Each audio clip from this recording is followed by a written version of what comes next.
عقائد کی تمام کتابیں اٹھا لیں، عقائد کی، علم الکلام کی، اصول دین کی، لغت کی، جس میں وحی کا معنی، نبوت کا معنی آتا ہے، رسالت کا معنی آتا ہے، اور علم العقائد، علم الکلام میں یہ بات طے شدہ، اس پر کوئی دوسری بات، دوسری رائے نہیں۔ وہ کیا کہ اللہ تعالیٰ انسانوں میں سے کسی ایک ہستی کو منتخب فرماتا ہے، منتخب فرما کر اس سے کلام کرتا ہے۔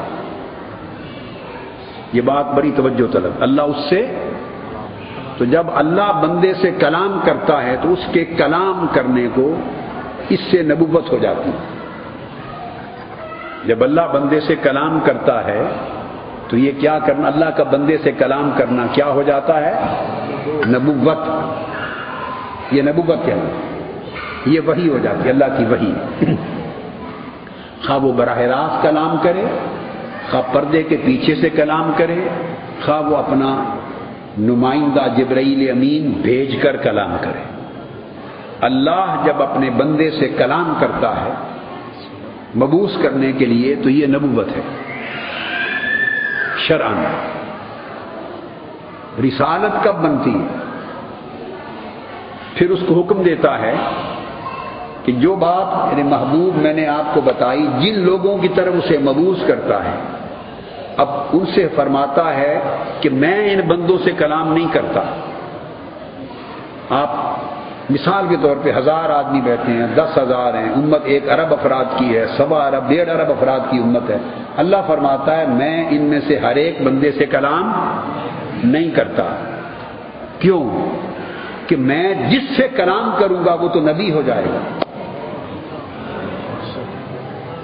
اب بات کو سمجھے؟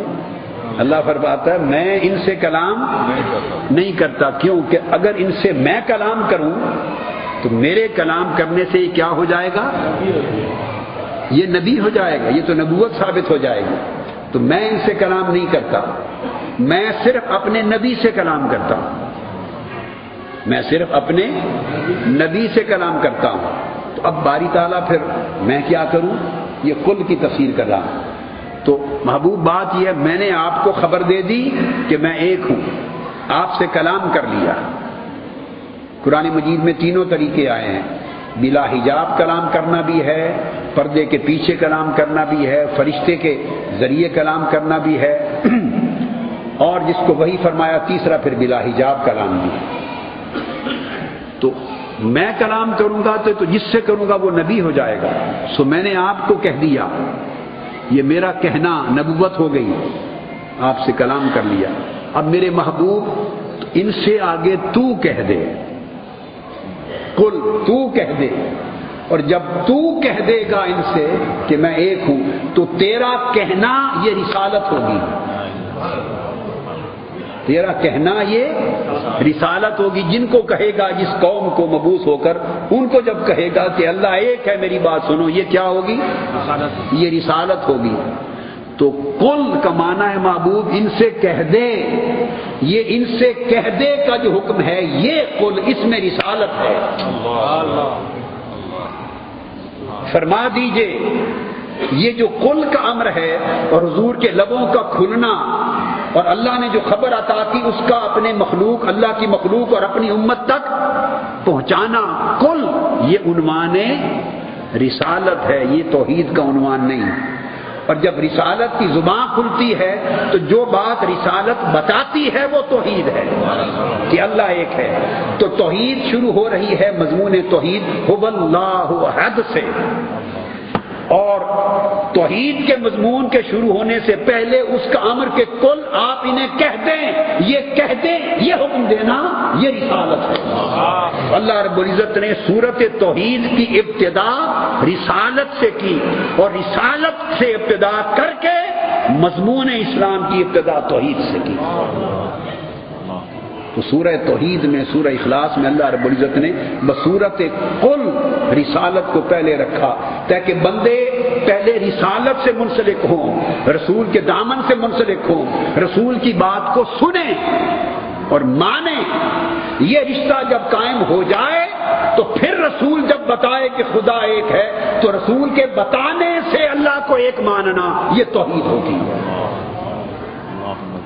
آپ سمجھ گئے بات؟ ایک شخص مثلا نیوٹن ہے، آئنسٹائن ہو گیا، بہت بڑا میتھمیٹیشین ہو گیا، فزیشین ہو گیا، کیمسٹ ہو گیا، سائنٹسٹ ہو گیا، فلاسفر ہو گیا، وہ اپنی کوشش سے وہ رسول کو نہیں مانتا، رسول کو نہیں مانتا، اپنی کوشش سے تحقیق سے ریسرچ کرتا کرتا کرتا اس نتیجے پر پہنچ گیا کہ اس کائنات کا خالق و مالک ایک ہے، اللہ ایک ہے۔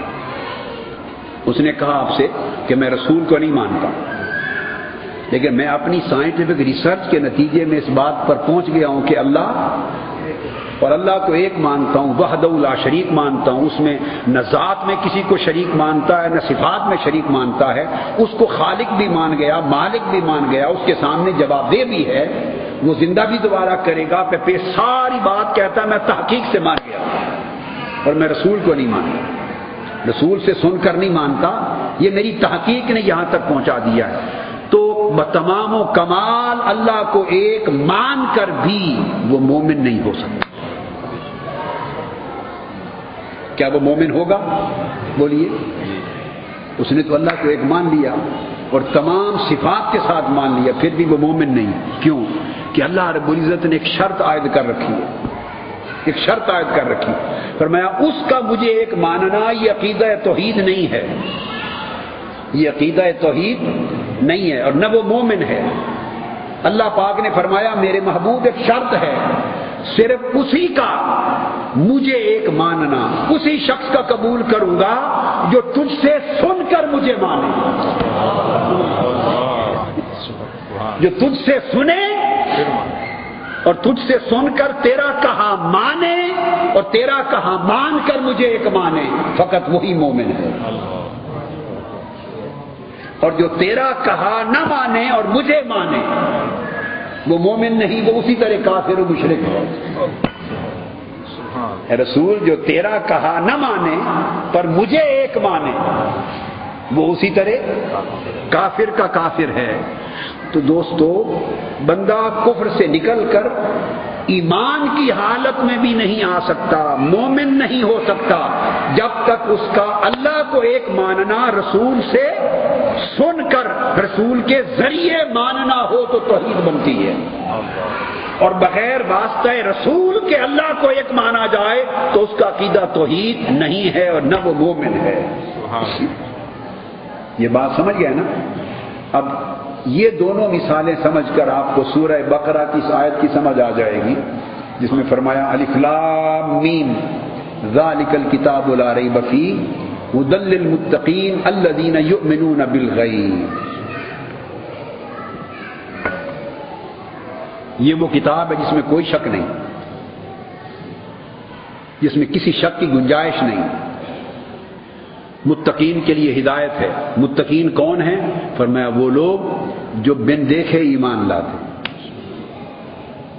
اب یہاں سوال پیدا ہوتا ہے کہ کافر تھے، مشرک تھے، ان کے پاس کوئی سورس نہیں تھا، کوئی میٹا فزیکل نالج نہیں تھا، اللہ کو جاننے کا کوئی طریقہ نہیں تھا، تو حکم فرمایا یؤمنون بالغیب، ایمان کی شرط یہ لگائی ہے بات کو سمجھنے، بن دیکھے ماننا، یعنی اپنے سورس سے نہ ماننا، اپنے سورس آف نالج سے، اپنی عقل اور اپنی سائنٹیفک ریسرچ سے نہیں، بن دیکھے ماننا۔ تو سوال پیدا ہوتا ہے کہ جب دیکھا نہیں تو مانے کیسے؟ اور یہ جو لفظ ہے نا بن دیکھے، اس میں بن سمجھے بھی شامل ہے، بن دیکھے اور بن، جب دیکھا ہی نہیں ہے، اور دیکھنا ایک محیط لفظ ہے، دیکھنے میں دیکھنا بھی ہے، سننا بھی ہے، سونگنا، چھونا، سارے ذرائع جہاں سے انسان کا علم ڈیولپ ہوتا ہے، ساروں کی نفی ہے جو بن دیکھے مانتے ہیں۔ تو باری تعالیٰ جب دیکھا ہی نہیں